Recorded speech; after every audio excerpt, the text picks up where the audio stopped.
Hello and welcome to this week's edition of Engadget TMA. From Engadget, my name is M.A.T. Smith. Yes, Matt here, once again bringing you the biggest, most interesting tech stories of the last 7 days or so. This week that includes 2 action cams and 1 self-healing man. You'll get what I mean when I get to it. Roll the tape! But before all of those, it's not an iPhone launch without some iPhone woes, and as first reported by Bloomberg, several new iPhone 17 models at Apple stores were feeling the brunt of prospective buyers. Yes, several deep blue iPhone 17 Pros and space black iPhone Airs were picking up notable scratches and scuffs. Not exactly what you want to see when you're thinking about buying a $1,000 phone. And then around the same time, Jerry Everything, who tortures the latest phones and devices by applying razor blades, coins, and keys like some sort of millionaire psychopath pervert, uploaded his video of his attempts with Apple's most expensive new iPhone. Yes, it seems like the iPhone 17 Pro's back camera housing is particularly prone to scuffing, according to the YouTuber. He thinks this may be because of the coloured aluminium oxide layer, which seems to struggle attaching to the sharp edges of that camera plateau, we're calling it, I guess? The camera bit, you know what I mean. At the same time, scratches and scuffs he applied to the back of the iPhone 17 Pro were pretty easily lifted off. Apple responded to 9to5Mac saying that a lot of those marks and scratches aren't really marks and scratches, but material transfer from the phone stands to the body of the phone, suggesting that a cleaner stand, or hey, why not buy a new MagSafe stand, will prevent circular marks spotted on demo units and early phones. That doesn't really account for the scratches on the 17 Pro's camera bump, although the company said that it's designed in the same way as all its other aluminium products, durable but still prone to small abrasions. It's battle of the action cams this month too. Both DJI and GoPro have announced new cameras that are a little bit different to the usual action cam brick.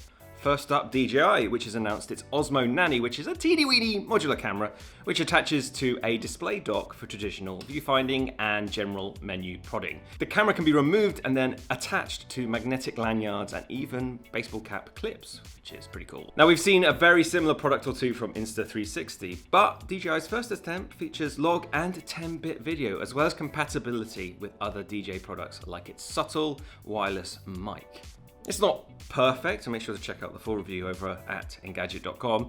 Stabilization, for example, is pretty poor in low light, and the video editing app, which is crucial when you're attaching a camera and not holding it yourself, needs a lot of work still. Maybe DJI knows this because it has priced the Nano much cheaper than rivals from the likes of Insta360. The Nano costs $299 for 64 gigs of built-in memory and includes a bunch of accessories, including the dock, magnetic hat clip, magnetic lanyard case, charging cable, and even a ball joint adapter mount.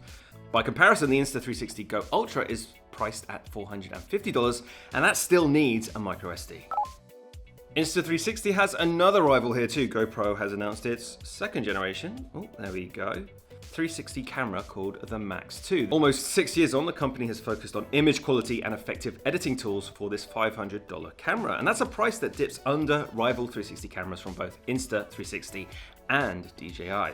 Some notable features include replaceable lenses, and it works with Bluetooth mics. But if you're expecting a major overhaul since that 2019 original, you're not really going to get it. However, the biggest upgrade may be the bigger sensor, now able to capture 8K up from 5.6K. That means crisper footage that is hopefully more usable. For $500 though, would it have killed GoPro to just cram just a little bit of onboard storage? Please? So now that Hollow Knight Silksong has finally happened, what about all the other games locked in development purgatory? Don't worry, the Marvel Military Industrial Complex just kicked down a wall with its first true trailer for its Wolverine game headed to PlayStation 5. And don't worry, it is gory, and yes, there is a yellow hero suit. Also, expect familiar Marvel faces like Mystique and Omega Red to pop up as well. You might think it's another superhero game, but this is going to be a big deal. Insomniac's Spider-Man series turned into a major title and draw for both the current and last-gen PlayStations. Although this seems like a very different game, because, well, all that violence. And also, if games like Wolverine are finally coming out of the dark, what about Beyond Good and Evil 2?